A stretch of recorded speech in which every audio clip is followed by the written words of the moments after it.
আসসালামু আলাইকুম বন্ধুরা, আপনাদের সবাইকে আমার চ্যানেলে স্বাগতম। আজ বৃহস্পতিবার। বাংলাদেশের অধিকাংশ অঞ্চলে আজ আবহাওয়া প্রধানত শুষ্ক থাকবে।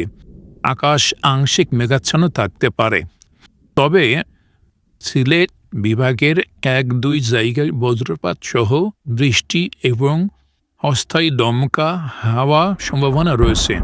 খুলনা এবং সিরাজগঞ্জ জেলার মৃদু তাপপ্রবাহ বয়ে যাচ্ছে, যা আরও বিস্তার লাভ করতে পারে।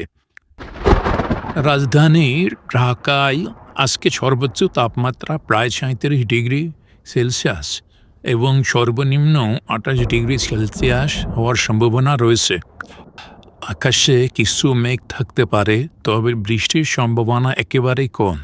আগামী কয়েকদিনের পূর্বাভাস: শুক্রবারে আংশিক মেঘাচ্ছন্ন আকাশ, সর্বোচ্চ তাপমাত্রা ৩৭ ডিগ্রি সেলসিয়াস হতে পারে, তবে শনিবারে প্রধানত রোদুজ্জ্বল, সর্বোচ্চ তাপমাত্রা ৩৮ ডিগ্রি সেলসিয়াস হওয়ার সম্ভাবনা রয়েছে। আর রবিবারে আংশিক মেঘাচ্ছন্ন, বিকেলে দমকা হাওয়া এবং সর্বোচ্চ তাপমাত্রা ৩৭ ডিগ্রি সেলসিয়াস হতে পারে।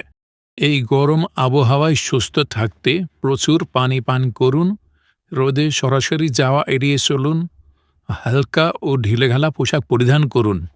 বাইরের কাজ করলে মাঝে মাঝে বিশ্রাম নিন। কায়বাজ বিডির পক্ষ থেকে সবাইকে সুস্থ ও নিরাপদ থাকার আহ্বান জানাচ্ছি। ধন্যবাদ।